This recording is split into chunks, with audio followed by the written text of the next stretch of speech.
தினம் ஒரு தியானம். உலகத்திலே வந்து எந்த மனுஷனையும் பிரகாசிப்பிக்கிற ஒளியே அந்த மெய்யான ஒளி.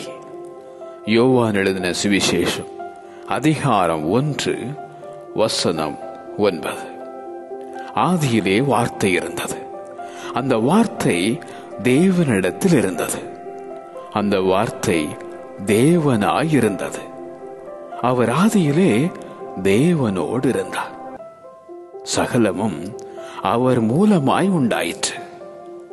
உண்டானதொன்றும் அவராலே அல்லாமல் உண்டாகவில்லை.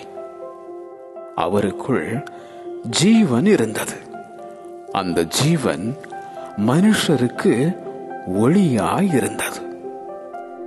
அவருடைய நாமத்தின் மேல் விசுவாசம் உள்ளவர்களாய் அவரை ஏற்றுக்கொண்டவர்கள் எத்தனை பேர்களோ அத்தனை பேர்களும் தேவனுடைய பிள்ளைகளாகும்படி அவர்களுக்கு அதிகாரம் கொடுத்தார்.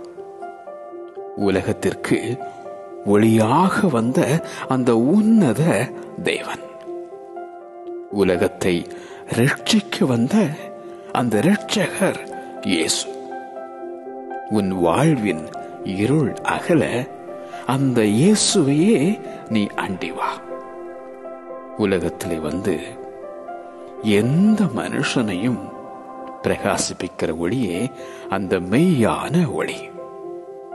உலகத்திலே வந்து எந்த மனுஷனையும் பிரகாசிப்பிக்கிற ஒளியே அந்த மெய்யான ஒளி. ஆமென்.